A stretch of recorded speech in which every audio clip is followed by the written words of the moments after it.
So most of the people we have here today are utilities and fleets and clean cities coordinators. So great to have us represented here in municipalities.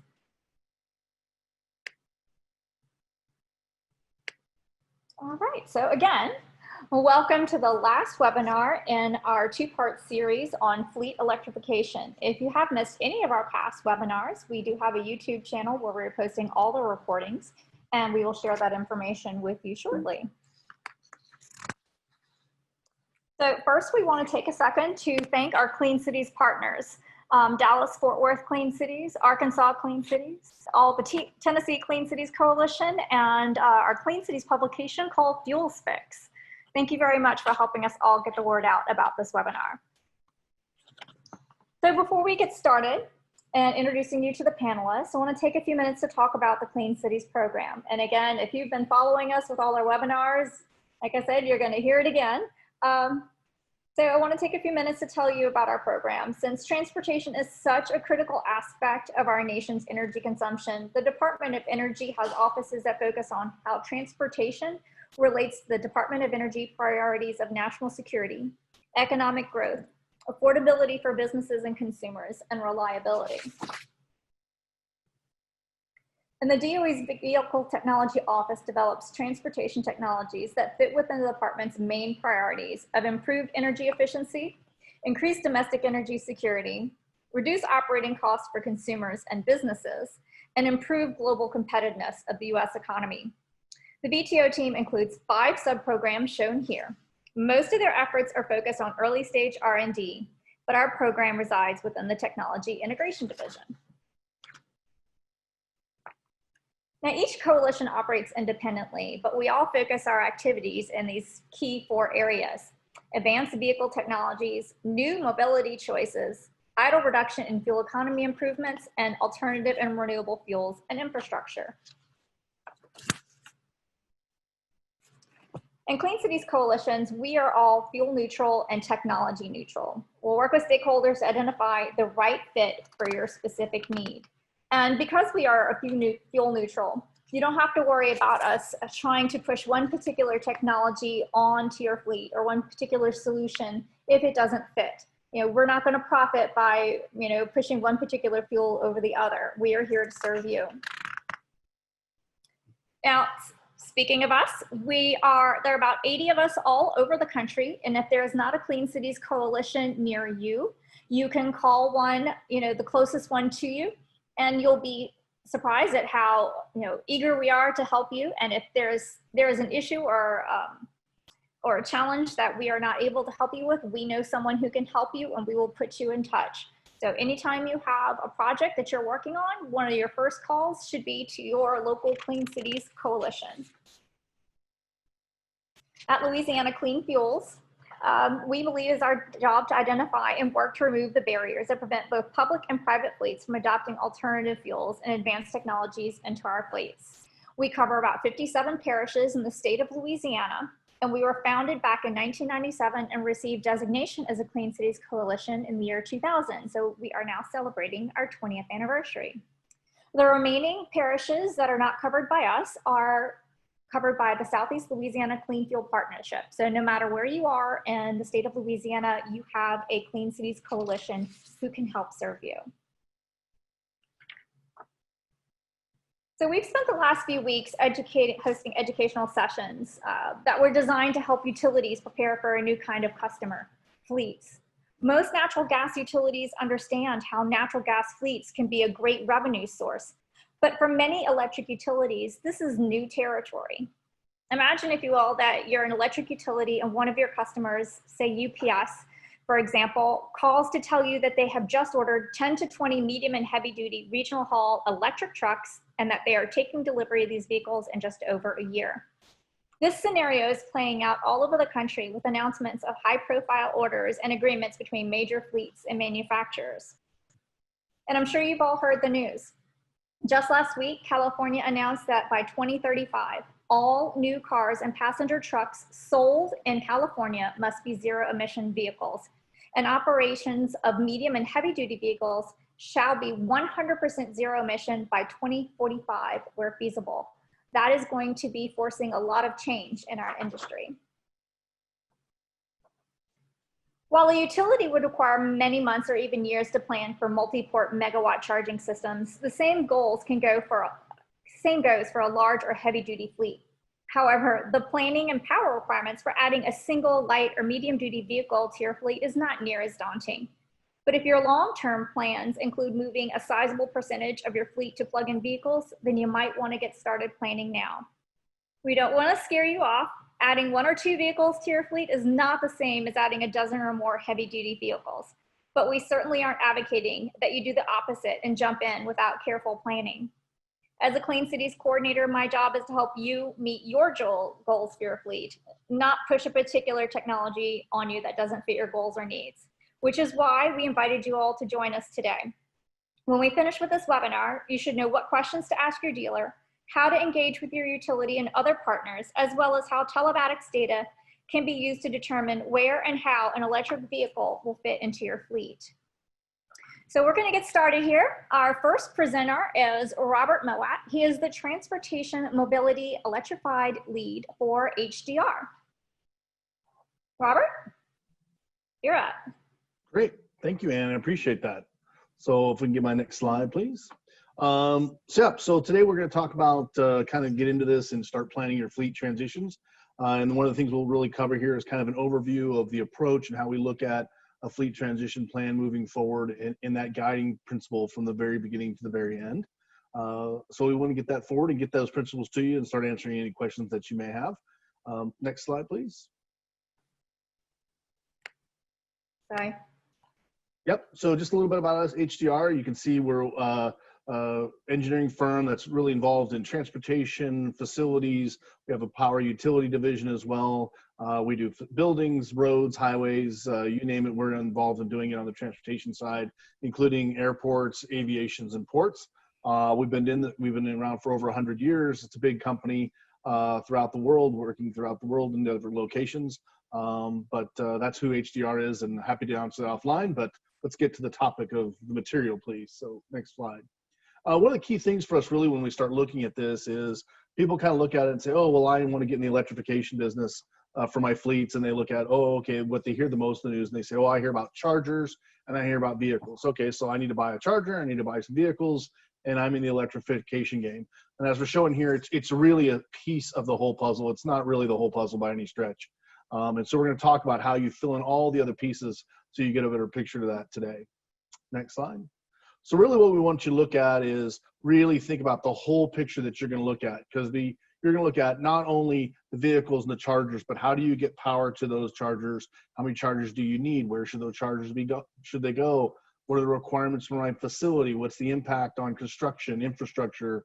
What's it going to cost me for capital? What's it going to cost me to operate these things moving forward? Who's going to help me fund it?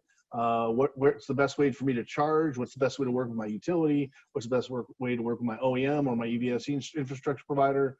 There's a lot to the picture. And so you'll see these references, these puzzle pieces throughout today as we go through this, but really want you to see that the picture is a much bigger picture that you have available to you today. Next slide, please. So one of the things we wanted to talk about, we really been working with our customers here at HDR, is really looking at this new introduction of new product and new emerging technology S-curve. And it's really what drives what we do on a day-to-day basis. Because when we started looking at this, we really looked at it from the perspective of going from the idea of what you want to do, go all the way to the final adaptation of where that may be. And so there's various steps through that transitional S-curve to go from what the concept is to where you may end up ultimately with your fleet. So we really focus on the research, planning, design, and development, then your pilot testing, analysis of how that's been going on, your redesign, and then you start your full implementation of your fleet. And the important thing with S-curve is that each one of these steps builds upon the prior step. So as you have the material and you have a concrete foundation, you can go and build the next level, And if you don't, as you get in your implementation process, it starts to wobble. And by wobbling, we mean stall, and that you can't go from, you're at 2 or 3 or 4 vehicles and you want to go to 40 or 50, and those things really stop. So really focusing on that research, planning, and design as your foundation of what you're moving forward with within this process. Next slide, please. So even though we show this S-curve as the approach that you go through, it's important to realize that any transition you have will have phases, and each one of these phases will have stages within it. And the way we like to look at it when we're working with customers is really look at the first phase, which is the easy phase. That's the easy transitional. It's the kind of the cherry picking, if you will, of your fleet. It's where you can say, oh, these routes or these services are easily transitioned from a whatever energy source you're using now to an electric vehicle. It's a 1-to-1 fleet ratio. You're basically plugging and playing vehicles in and out. And it's an easy way to do a simplified base charging or wherever your charging port may be. Very simple controlled charging, and those things move forward. And then you have the second phase, which is going to be, those are a little more difficult. You might have to make some adjustments to your scheduling. You might have to manage your charging a little differently to those things. They're minor adjustments, they're tweaks. They're a little bit more complicated, but definitely solvable. And the third phase are the very hard ones. And those are the ones that are going to be significant changes. The fleet is not a 1-to-1 ratio. You might have multiple charging solutions, like you might have stuff in the public domain. You might have stuff at your depot overnight. You may be using both. And so if you look at this here, your left vertical here is time. Is the difficulty, and your horizontal vertical is years and time. So it could be years before you get to that. But the key here is that red line that we go through, and that's really what we foresee is the technology continuing to advance. Battery technology, vehicle technology, efficiencies, market scale, public domain charging, available charging, and those kinds of things. So we really think, so as you go through over time, you get to those things, what you'll end up with is that you'll, I think the slide went the wrong way, thank you. Nope, still the wrong way. So as you go over time, what will happen is those difficult things, as technology improves, those medium and heavy will start dropping down, and they'll become easier and easier for you to implement as you move forward. So not this slide, should be 2 slides from here. Next one, there we go. So if you look at that and you say, okay, I have phases and I go through that, you're gonna have different elements of your idea to your adaptation. And so what we look at this is that the dotted line represents here that you could go out and you can get people to support your efforts and your services at various levels and different project levels within your efforts. So you can get somebody for the research, or someone for the analysis, or somebody to help with the pilot process. So you can help different skill sets at the various stages, or you can go out and get somebody who can help you with the entire, and actually manage the entire implementation project as we go through that. So so you can see the various ways that you can go through this and how the different ways you can slice this process as you go through it. And the reason we talked about this, really, we talked about stalling earlier, is if you get to the next stage, next slide, is when we started talking to fleet transition managers around, what we found was they're not living on a straight S-curve, they're actually living on these recurring S-curves. And what's happened is they've gotten into this thing, they bought 3 to 4 buy vehicles, they put some chargers in at their depot and said, oh, we're in the business. And they said, okay, that worked okay. Now let's learn to make these tweaks. How do I take it from these 5 or 10 to 15 to 20 to 100 to 200 vehicles? Well, that doesn't work because the solution we tested isn't my ultimate solution. And so we really look at that, and they get stuck in these scaling zones. So what they do is they have to restart the curve, and they have to redesign, replan, re-research, repilot the final solution. So we really look at people saying, where are you? Where do you want to go? And look at your whole operation and say, okay, even though you're testing maybe the charger or the vehicles provided, and we're starting to work with utility, all of valuable functions, we really say you need to look at what your ultimate solution may be. So we may encourage you to actually test something you really don't need at an earlier stage, but you're just testing that technology and see how it actually works in your final solution. And we've seen all kinds of things, and we should put the industry lessons learned there.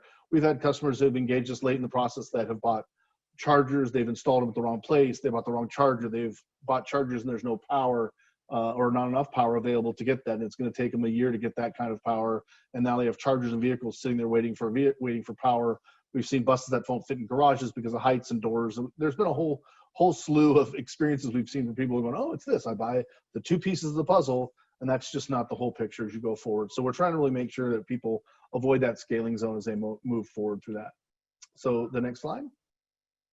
So this is where we talk really about the key pieces being the research, planning, and the design, and we'll really focus on that. But the key for us is to do the first things first. It's really look at what's going on, where you need to be, and not just so focused on oh, I got a grant or I got money, let's go do this, is to have a plan so you know what grant you're looking for, what funding you're looking for, what stakeholders you want to engage, what partners you want to bring on board to really implement your plan. So everyone has a strategic place, everyone has a piece of the puzzle and knows where you are and where you're going and how each step correlates to the next step. Next slide. So really kind of if you sum up this all to us, what we really guide our principles moving forward is that really the principles we work on is get the idea to implementation, look what you're doing at the beginning and think about what your end product's going to look like and really build your plan around that. And we really look at the first things first, that planning, design, research, planning and design, the elements that go through that. And throughout that process, we always look at data-driven decisions, whether they be service information, power delivery, power demand, economics, is really look at those things on a layered basis so that you're making good, sound decisions as your fleet as you move forward. And to talk more about data-driven decisions, I will turn it over to Ann to introduce Mary. Thank you so much, Robert. And I want to apologize for a few of those little strange snafus there. I had a teenager enter the room and completely act like they're not used to me having webinars. So I apologize for that. That is the fun of our working from home that we all have experiencing these days. So next up, we have Mary Till. She is the Director of Business Development for Sawatch Labs. Mary? Hi, Anne. Thank you. So thanks to you and Anne and Robert. It's a pleasure to meet and present for Louisiana Clean Fuels today. I'm Mary Till from Sawatch Labs. I've been working with telematics data to change driver behavior and optimize fleets for about 8 years now. I'm excited to use this data set at Sawatch Labs to help identify opportunities for electrification and maximize those assets once they're in the fleet. And I'm going to walk you through a bit about how we do that. Next slide, please. Thank you. So Sawatch Labs is a fleet analytics and telematics firm specializing in fleet sustainability. We bring a unique combination of experience to help our fleet customers make the most of their telematics data. Our staff has more than 10 years of experience supporting fleets, including deployments of telematics around the globe. Our team brings unique expertise, software development, GIS, electric vehicle analysis, and we're experts at collecting, analyzing, and integrating data to help you maximize the benefit of that data. Over the last 3 years, we've supported fleets of all sizes across the country, successfully identifying candidates for electrification, from the analysis of an entire state fleet to partnering with the Electrification Coalition to provide small-scale analysis to major cities. Next slide, please. So I want to take a minute to just kind of try to illustrate why telematics data, this actual driving data, for those of you who may not be familiar with the telematics data, is so critical to making a decision, a successful decision to adopt an electric vehicle. We know that by using actual driving data, we're able to confidently place electric vehicles in the best applications. And perhaps more importantly, avoid placing an electric vehicle in the wrong application. I'd like to use this example of a state's vehicle's energy use to demonstrate why the granularity of telematics data is so valuable to make that informed decision. So if you look at the graph, each turquoise bar on the graph represents a day's worth of vehicle miles traveled for the same vehicle. We see about 30 days of data here from top to bottom. The lightning symbol that you'll see indicated by the arrow represents the energy demand needed to power those miles. So for each day, we have the miles traveled and we have the energy demand that's required to meet those miles. So for about 26 of those 30 days, this mileage and energy demand falls easily within that sort of green range, which is the stated range of a Nissan Leaf. And then you'll see that yellow range, which is for the Bolt. We can see on 2 days, those top 2 days, that I have an overlapping square there. The vehicle was getting close to utilizing its full energy capacity, even though from a mileage standpoint, it looks like there's still range available there. Then on that specific day where you have that longer bar that crosses over into the Bolt area, we'll see that not only did this vehicle exceed the range of a Nissan Leaf, but it could have almost exceeded the range on a Chevy Bolt. So this is all to demonstrate that all miles aren't equal when it comes to the energy demand on EV. The type of miles matter. For example, highway and stop and go miles consume energy differently. This is why for us, really having that telematics data, not just annual VMT or daily mileage traveled, is really critical in understanding how your vehicles drive and accurately assessing your vehicles for the right fit. A little bit about us, our company got its start when DOE asked us to perform an EV Suitability Assessment on a number of municipal fleets using only annual VMT. And you can do a basic economic analysis at that level, but you really have no idea if that EV is going to meet your driver's operational needs without more granular data. A little more about why a mile is not necessarily equal to a mile when you think of an EV and the battery or the energy demand. So I'm just going to go through these items here. Where do we install charging infrastructure? How many chargers do we need? How can telematics data, help us answer those questions? Can vehicles share that infrastructure? So for us in our research, usually for public sector fleets, they can share infrastructure. We use the telematics data to identify every place a vehicle parks overnight, how long they park there on average, and the frequency with which they park there. So understanding those parking habits is extremely important for planning for EVs. Without fail, we have vehicles that are good fits operationally and economically, but fail our scoring because they don't park at the same location frequently enough. And we know it's too expensive to install multiple chargers to support a single vehicle. However, having this kind of data for each vehicle allows you to identify if they can access existing infrastructure at other locations. Understanding dwell time along with how many hours the vehicle will need to charge at various levels helps you figure out clearly what type of infrastructure you'll need. So secondly, EVs are really pushing managers into becoming experts in the intricacies of demand charges and utility rates. We can anticipate when vehicles would be charging based on when they return to their home base. We combine that charging data across an entire fleet to see what the impact will be at each location during different hours of the day, seasons of the year, and at different levels of EV deployment. This information is extremely important, especially as EV charging increases at your facilities. Of course, one of the most important roles of fleet managers is to ensure that a driver's vehicle will meet their needs. For example, through the collection and analysis of actual vehicle use, we can identify which applications could be served by a full battery electric vehicle without the need for midday charging. This allows managers and drivers to have confidence they don't need to change their driving patterns to use an EV. They can simply plug in at the end of the day. We also hear a lot about the need for four-wheel drive. So by marrying telematics data with road surface data, we can determine how often vehicles are actually driving on unsurfaced roads. For fleets we've worked with, it's usually less than 1% of trips, but then we will find maybe a handful of vehicles that have a substantial number of off-road trips. And so this data, again, just helps you fit the right vehicles to the right application. So lastly, let's talk a little bit about fiduciary responsibility.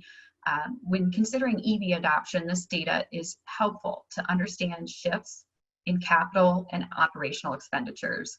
We know that presently EV purchase costs are higher than that of ICE vehicles, but that their operational costs can be substantially lower.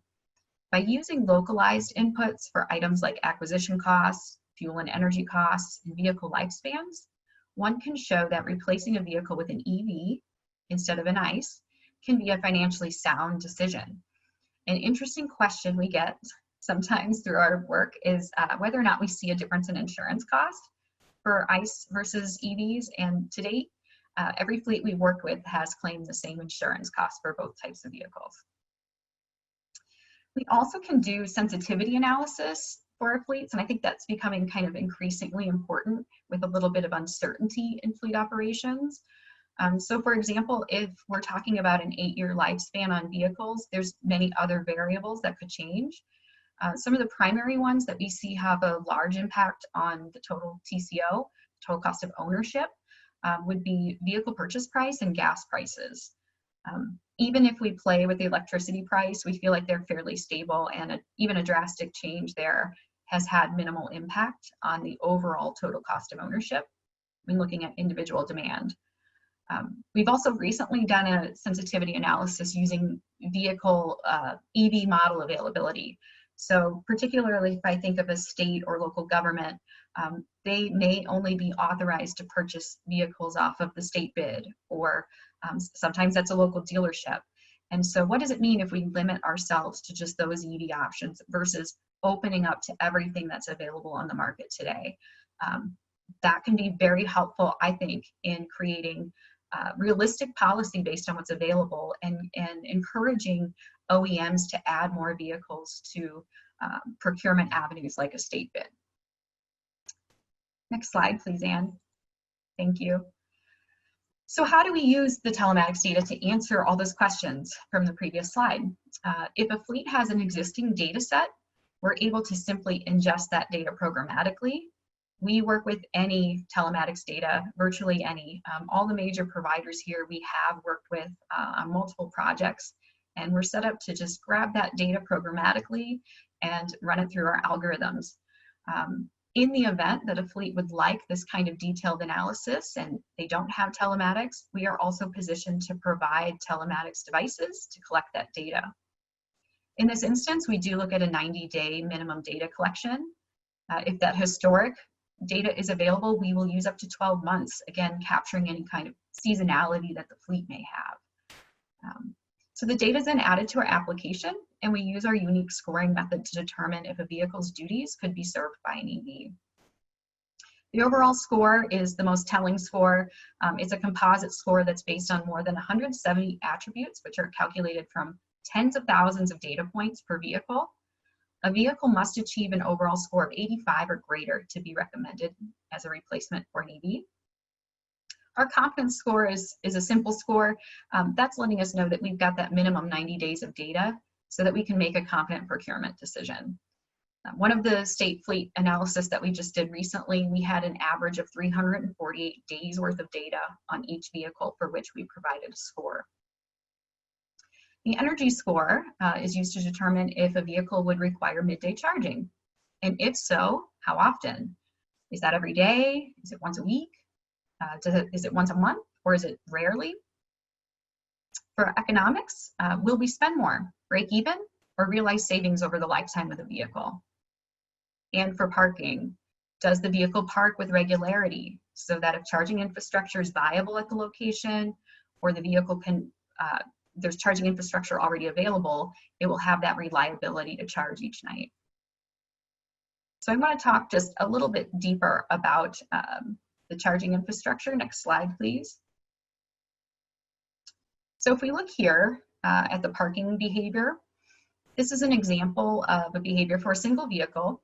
And by analyzing this data, we can identify primary and other parking locations. We can see that 80% of the long dwell times for this vehicle, it parks at the same location. We're also able to estimate the energy and the hours the vehicle would need to charge each night to fill the battery for the next day's duties. In this instance, the 8-hour charge time required on the level 1 charger could easily be satisfied during the average 14-hour dwell time. This makes this particular use case a really good candidate for an EV from a parking perspective, with the condition that charging infrastructure is already or can be reasonably added to this location. Next slide, please. So we've examined the parking behavior of an individual vehicle. Now we can aggregate all the vehicle data into energy locations and needs across the fleet. This is an example of a geospatial display of energy requirements at a single location for up to 51 unique vehicles. So for many fleets, it's helpful that we not only identify vehicles that require little or no midday charging at this stage, but that we're able to align those vehicles with locations where charging infrastructure is already available or possible. Next slide, please.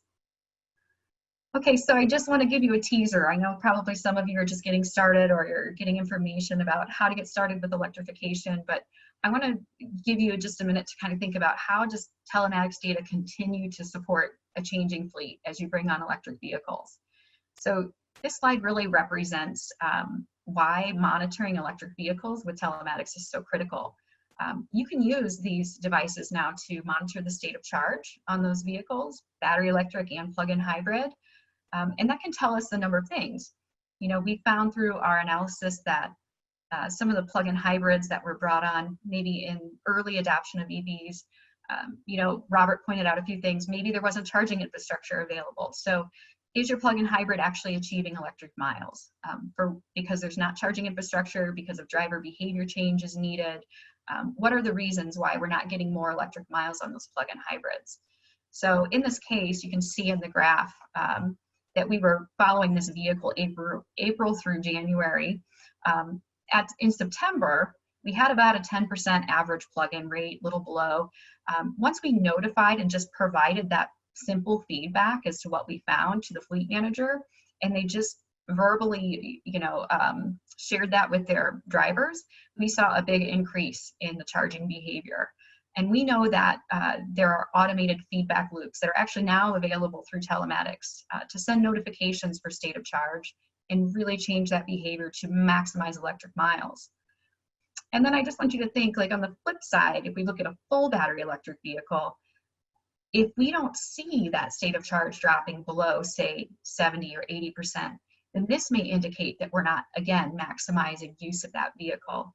How can we put more miles on our full battery electric vehicle? So very helpful to have that data in your changing fleet. Next slide, please, Anne.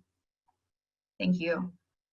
So this is just another example of that sort of way that you can monitor your electric vehicles outside of your typical telematics system. So this is an application that we use to really look at what is our fuel savings per month, how many e-miles did we get, and fleet managers can get things like the odometer reading at time of charge, just like they would get odometer reading at time of fill up. And the whole purpose here is to really identify where there are opportunities to maximize the utilization of these electric vehicles. Thank you, Anne. And just lastly, I just want to talk a little bit about the way that we engage customers and some of the projects we're working on. We do have open enrollment in some of these projects currently, so I think it's good to mention. You know, we're partnered with Xcel Energy and offering fleet electrification analysis through their Fleet Electrification Advisory Program. Right now that is limited to Minnesota and Colorado, but we're hoping more utilities pick up similar programs and that Xcel extends their program as well. We're working on EV Watts to help gather the largest set of EV data collection under a federally funded project. And then also we're doing our work with NREL, where we have actually 2 studies where we're studying universities and their feasibility for electrification, as well as states. So really interesting to look at a small geographic footprint and a very large geographic footprint for these vehicles to travel, and what's really available right now with EV models and charging infrastructure, and how feasible is it to electrify. So thank you so much for your time today. I really enjoyed sharing a bit about what we do, and please let me know if you have any questions. I'll be happy to address those. Thank you. Thank you so much, Mary. All right, so we're going to be going back to Robert for some closing remarks. So Robert, you want to take it back away? Yeah, great. Thank you. Great information, Mary. I appreciate that. I think that one of the keys there is we've talked kind of about our approach and how we would get to that, and then really talk about data-driven decisions. And Mary provided great information about vehicles and charging cycles and utilizations of the vehicles they move forward. And I think the next key for us really is to talk about, you know, what kind of partners do you want to look for, and what are you going to do to help educate yourself and move your program forward. And so when we look at that, there's different kinds of types of partners out there. They're all over the map that you can see. Obviously, your local Clean City Coalition is your primary resource for that. And then you have your third-party specialists and internal. We have lots of utility folks on the call. Utility folks are great. And so you look at all these different people that can provide you pieces to that puzzle that we kept talking about before. And so really it's just a matter of saying, okay, where do I walk? Where can I turn? Who can I turn to? A lot of times it's just a matter of get started and start having conversations with folks. So next slide, please. So when we look at this, we want to look for different partners. So here again are the pieces of the puzzle of all the different pieces that are out there.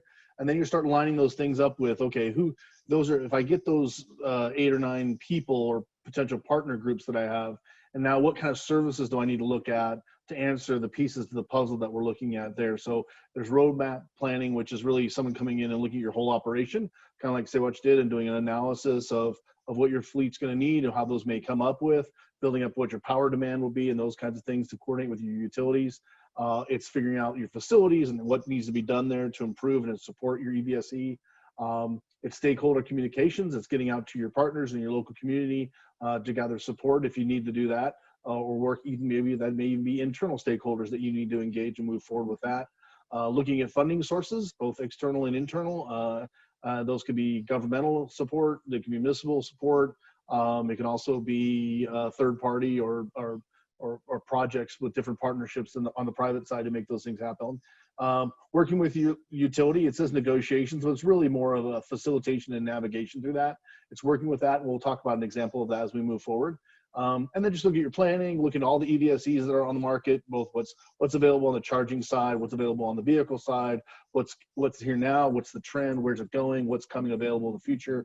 Those are all things that are happening quite a bit. You know, if you look at the vehicle side, I think there's a little about over 57 vehicle models now available, but we're coming up with over 24 more models are supposed to hit the market in 21 and 22 announced already, pre-COVID. So we're hoping that still happens. So that's a lot of things happening. How do you spec your vehicles and all that to achieve your service and what you really need to do with your vehicles. And then your overall program management as you move forward throughout that stuff. Next slide, please. Really, then we started talking about what's really the best way to utilize those partners and what's the best practices within that. So we really start with, again, defining what your goals are.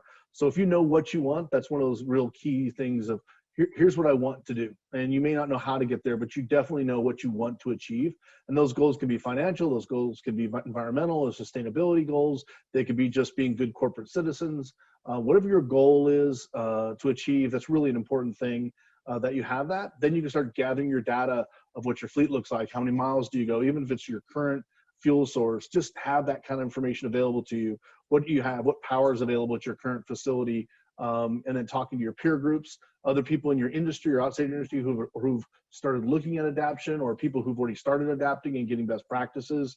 There's lots of information on the internet. There's lots of information with all of those partners that we talked about before, that people have looked at things before and do that. So although it's an emerging technology and it's changing literally almost every week, there's people who've started to clear the forest and start looking for what needs to be done as we go forward.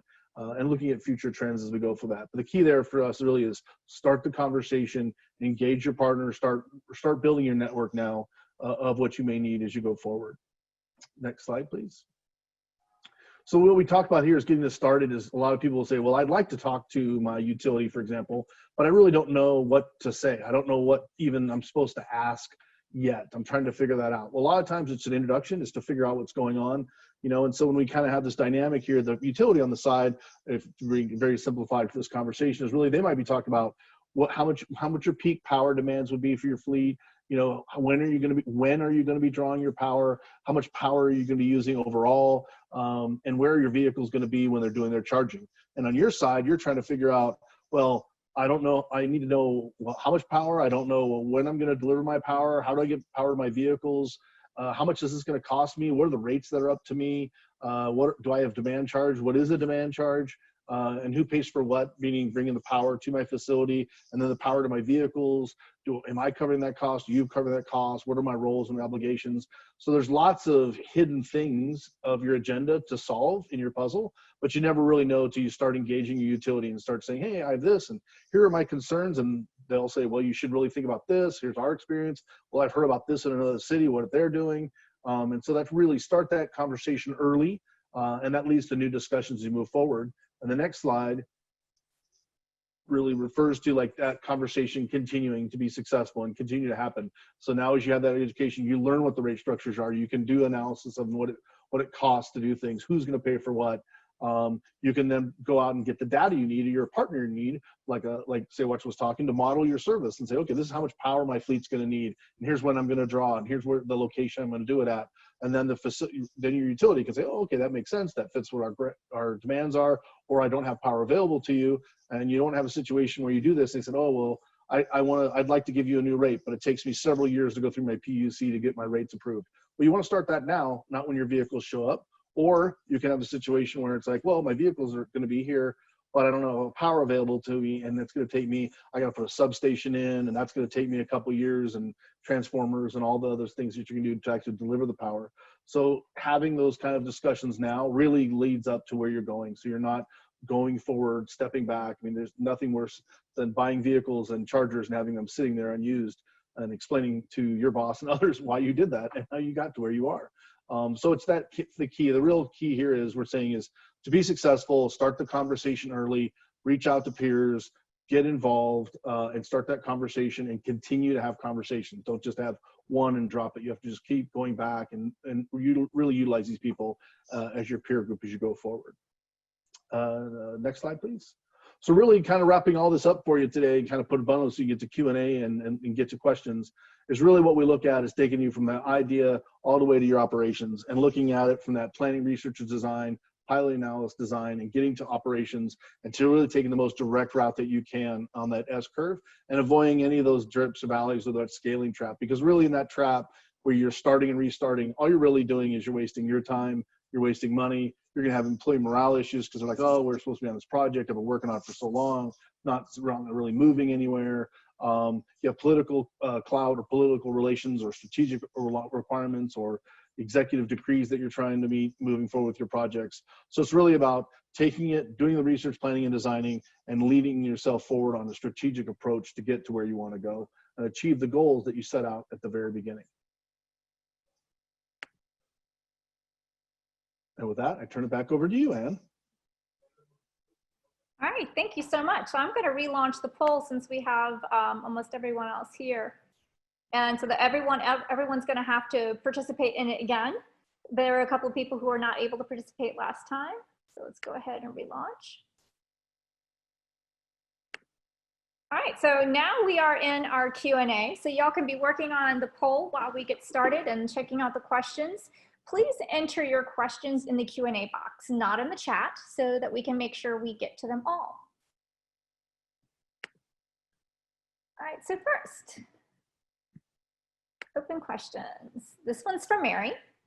In working with state fleets in our state, the absence of EVSE at state facilities, EVSE is electric vehicle supply equipment, at state facilities comes up as a key barrier to preventing agencies from ordering electric vehicles. The question I have is, what comes first? Identification of opportunities to purchase the electric vehicles to replace older vehicles, or installation of the chargers, or is it a combination? Okay, so, I think it's really a combination. And I say that because I know that doing the suitability assessment like we offer helps you identify where your vehicles congregate and what your charging needs would be.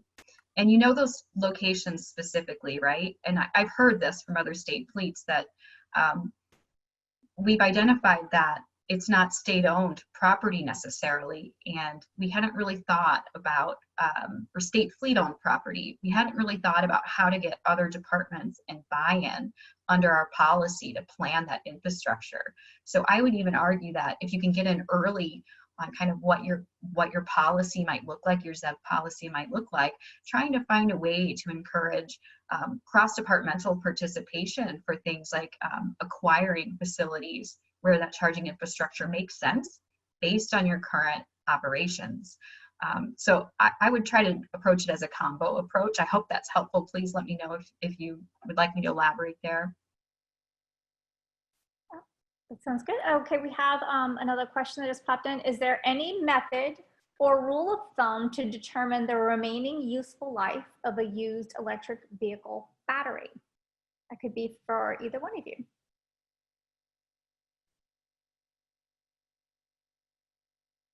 Robert or Mary, y'all want to take that?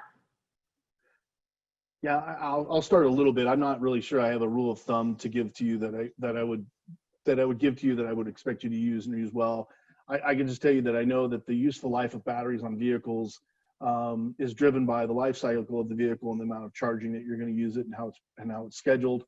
And that technology is evolving all the time. You have people talking about now million mile batteries and those kinds of things. I can tell you that the expectation is that there's a whole second economy being developed or industry on utilization of the these batteries as they come out of vehicles, going to secondary lives and battery storage banks and those kinds of things.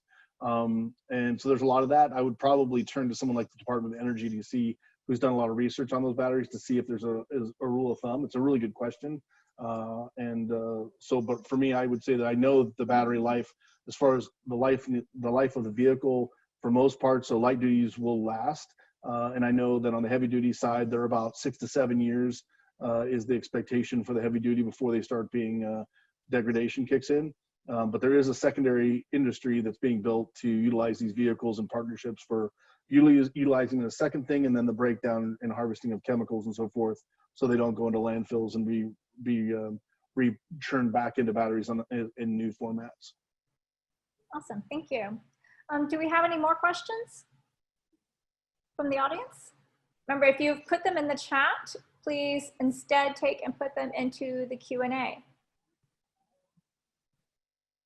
Now, I don't know if all of you have been following our webinar series, but this is the second in a two-part series about available electric vehicles. So in the last webinar that we hosted, we were talking about the trucks and the work trucks that are available for purchase now, and for the ones that are coming very soon. They're actually in on-road demonstrations. Besides the alternative fuel data center, which I'll show y'all a link to later, Robert or Mary, do y'all have any resources that you like for people to go to find available electric vehicles or work trucks? So the model that we typically, or the source that we typically rely on for our analysis, because we're really focused on not necessarily aftermarket modifications, but vehicles that you can purchase ready to go. So we use Sourcewell as our guiding set for vehicles, and we find that's pretty encompassing compared to limitations of state and local procurement options. So that's our resource. We're always looking for and waiting for those new models to roll out, and once we have those vehicle specifications, we proactively add them into our model. We can also work with clients to build a model for them. If they're working with someone who is doing an aftermarket type modification, or maybe they're in early on a new EV and they can get those specifications, we can add those to our models as well. Thank you. I do have another question that just came in. Is there a minimum fleet size that makes investment in dedicated DC fast charging infrastructure for fleet cost effective? Yeah, so the fleet number really is dependent not so much on the fleet number, but the state of charge of the vehicles when they come back. So, for example, if you had a fleet of vehicles and they go out and on their route, they come out and they come back to the garage at 80 or 90%, and you just want to top them off real quick, you can, and you're used to having a queued line where you can pull them in and DC fast charge them. In that situation, you could have it where it's like, okay, each one of those, we can fill them up quickly in a 10-minute charge and then park them and they're set for the night. So you're buying one DC fast charge or several DC fast charge, as opposed to maybe buying hundreds of 150 kilowatt chargers to be plugged in overnight. So there is some efficiencies there in costs that you need to cross those thresholds. But if the vehicles are coming back at a real low state of charge from their day, it doesn't make sense from a standpoint of not even the numerical, the cost of the capital. It's just the operating efficiency of having somebody moving vehicles all night long, recharging, and parking, as opposed to pulling them in, parking them, plugging them in, and pulling them out the next day. So you really have to look at two, which is the capital investment of the two, and the difference between those and the cost. And then you have to look at what the operational impacts are of those fleets when you bring them back in the state of charge. Thank you. I have a question for both of you. So what kind of strategies or what can a fleet do to make sure that they don't overbuild their charging infrastructure for their vehicles or undercharge? One of the issues could be is a fleet manager may think, I have 10 vehicles, I have to have 10 fast chargers. They just may assume that they need that. What are some of the things that a fleet can consider to optimize that so that they're not having to spend too much money on chargers? Well, I can get part of that. I'm sure that Mary has some, because that's what they're doing every day. But I think for us, it's really going in and working with our customer and modeling their operation of what they're doing every day to really figure out what the demands are for their vehicle and what the state of charge is of their vehicles throughout the day, so that they know where they are, what they need charged, and when they come back. Because that'll really dictate what the condition needs to be repaired or the state of charge be regenerated, let's call it that, so it's ready to go out the next day in service. And so you need to know where you're charging and how you're charging, and you have a charging strategy so you can reduce your costs and your power requirements. So you just going in and saying, oh, I have 10 vehicles and I'm going to buy 10 vehicles, 150 kilowatts, and 10 times 10, this times this, I need that, is going to get you the ballpark, but it's going to be on the high side because you're not going to charge all your vehicles at max capacity all the time. And so that's what people got into, is kind of a math as opposed to an actual modeling of services like Mary talked about. And so really looking at what you're doing and how you're using the vehicles, and then turning that into what your demands would be, is really what the accurate way to do it. Because it's not only the infrastructure, it's the footprint that infrastructure holds for your facilities and how that works and how much your power brings in, because no one wants to overpay to do all that and eat up a lot of space they don't have. Okay. Yeah, I can elaborate on that just briefly because I echo everything that Robert just said. Something really interesting when we're able to grab an entire fleet for analysis is looking at candidates that operationally fit, or maybe even using a theoretical truck model for what we think those new Ford F-150s are going to look like in hopefully 2021, 2022. Looking like 22. But so, and then we can look at the charging needs for today, right? Or you bring on 3 or 4 of maybe the 500 candidates that we've identified in the first year. Then the next year you have 50. Then the next year you have 100. You know, how do your energy needs scale as you bring more and more of those electric vehicles in the fleet? By studying the entire fleet, we can plan for just that. So if you're doing upgrades while you're putting those chargers in, you can plan for what it's going to look like in 5 years. So what about planning for future charging and pre-wiring for future chargers? So say if you only need a couple of chargers now, but you know you're going to grow your fleet in the future, what are some things to consider to help reduce the future installation costs of those chargers down the line? Yep. So one thing I would say is, when you looked at our presentation, we talked about those phases of development and implementation. And so when you're looking at from the beginning to the end of what it may be, that, as Mary just said, that 50, 60, 100, where as you're adding to your fleet, if you're taking what your fleet demand is from your initial modeling we were talking about, and you're working that way through the utility, and you can tell them, look, in phase 1, I'm going to use 2 megawatts at my facility, and then I'm going to use 4, and in 5 years, I'm going to need 4, and 6 years, I'm going to need 7 or 8, depending on what your numbers are. Then the utility can actually prepare themselves to bring in the amount of power that you need, and they know what your long-term requirements are, and they'll prepare their obligations on their end. And then on your end, from the power delivery to preparing for infrastructure in your facilities, that's when you can do the things like you're saying before, where, okay, if we're going to tear up the concrete one time, let's do it one time and really lay the infrastructure or the conduit so we know where we're going to put chargers. But that's that long-term planning of, okay, where we're doing, where people would do, I did 5, and then they're done. They go, oh man, I got to tear up all this concrete again. All right, I got to do it all over again, and then add more. So that's why we say, look at the beginning, look at the end, and really bring all your partners in as you go forward, so you really build to the future. And that also provides you the flexibility that when you get to those outer phases and you have new technology of vehicles and you have new charging technologies, you're not tied into what you've done. You've just created a space so you can adapt and put in what you need when you get there. Awesome. Thank you, Robert and Mary. One of our attendees has added a comment and says, wanted to make sure that the audience understands that charging your battery up to 100% every single time for your vehicle is not very good for the battery. Are there any strategies that you all have, at Robert, that you would have with helping a fleet set this up so that it's controlled for? Yeah, I mean, so your sweet spot, your battery is obviously from 20% to 80%, is the way they want to say. You don't go over 20, and over the 80 is kind of the sweet spot. And once you go over that 80, the charging system really slows down because of the onboard battery management system of the vehicles talking to the charging infrastructure. And so you have those parameters set by the vehicle battery and the charging system go in. And then there's lots of operating software that you can put on for the charging system as well, so as you start connecting vehicles and what your parameters you want to be and how those things will take place. But it's usually all handled through a software mechanism when you set up your charging infrastructure.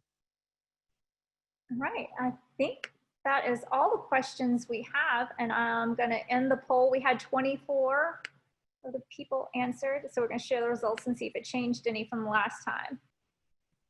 Just about the same. If I may add to that, the talk about the battery life and making sure you're kind of not overcharging, I think that also goes back to the useful life question with the EVs, is that's really dependent upon the fleet. Do y'all have any kind of comments about how we define useful life and kind of how we discuss that or plan for it?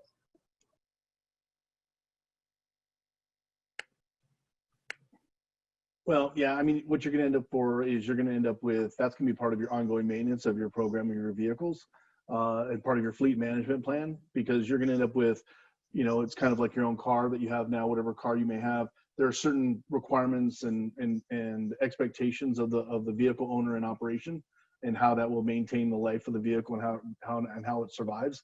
And you're going to have to be able to track your vehicles to say, okay, I'm always doing a 2-hour charge, like Mary might say. You're doing a 4-hour charge and you normally get 80 miles out of that or whatever you're doing.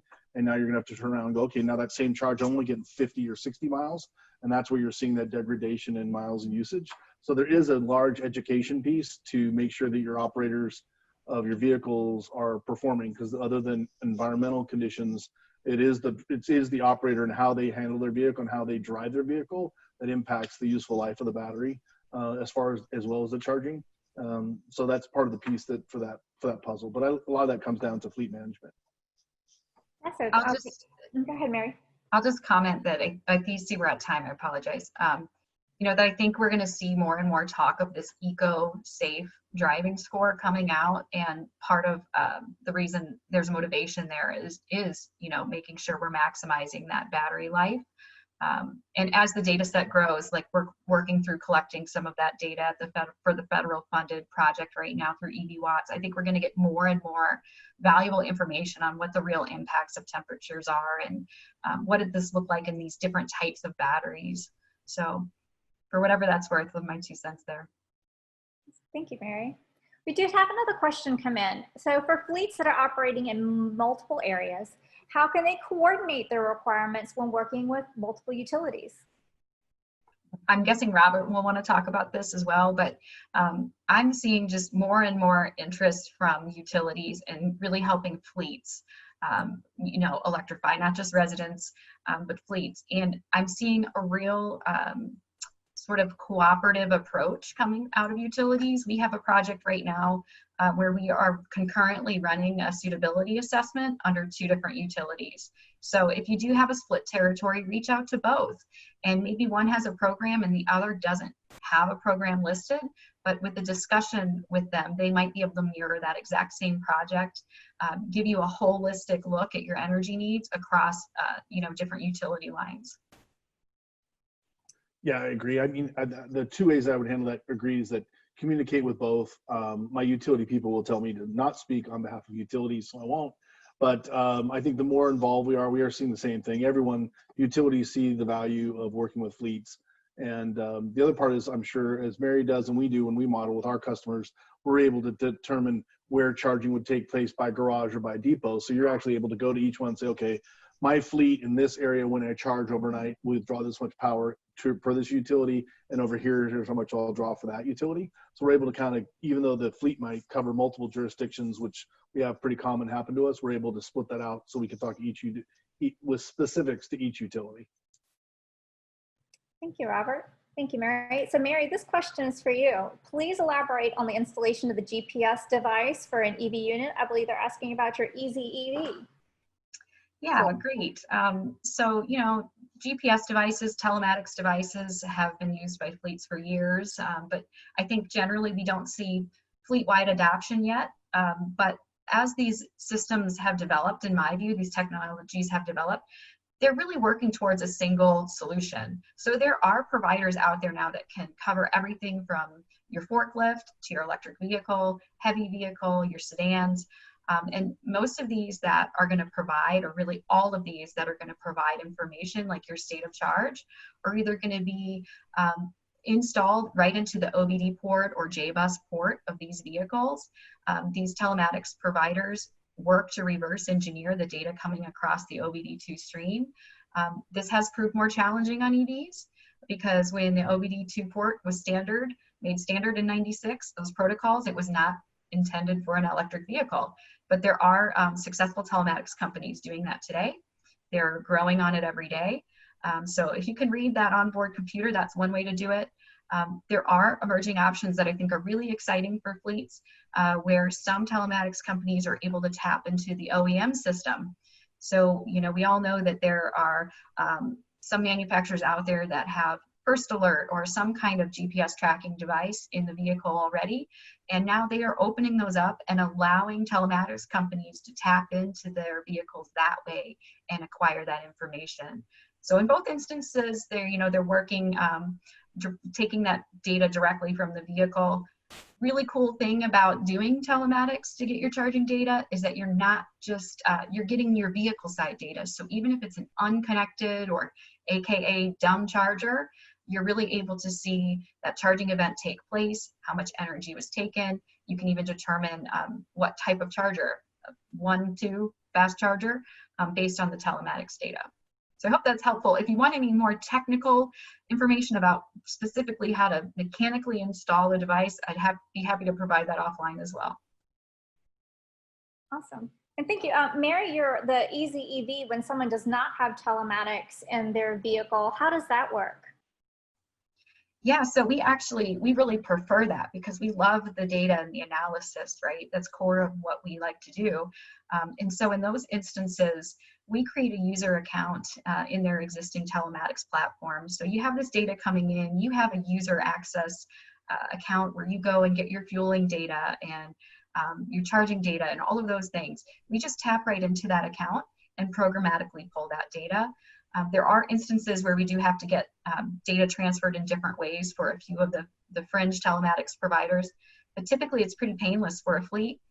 They provide us access, we do the work on our end, and we can have results really quickly in those instances. So it's always an exciting way to work. And we can grab a lot of data. We can grab, you know, as much data as you have available. We would prefer to use a year's worth of data for any analysis. So that oftentimes opens up that option as well.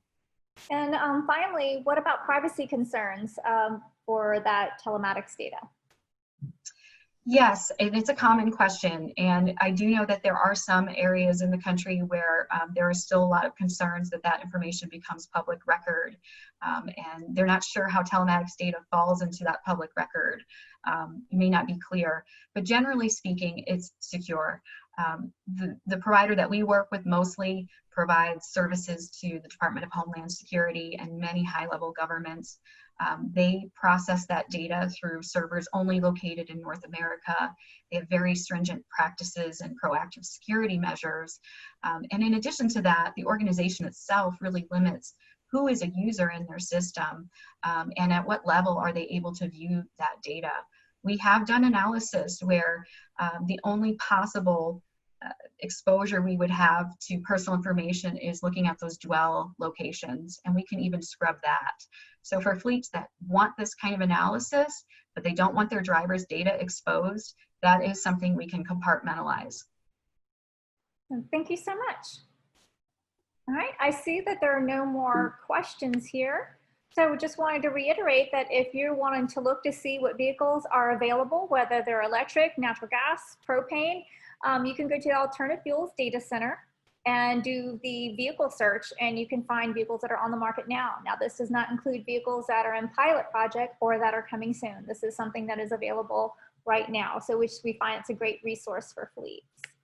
And if you have missed some of our past webinars or you just now are hearing about it and you want to catch up, we have a 2-part series on multi-port megawatt charging for utilities and EV Market Watch, which was part 1 of this series. And they're all on our webinar playlist on YouTube. So we have a link here that you'll be able to see later, or you can email me, Ann@LouisianaCleanFuels.org, and we will send a link to you.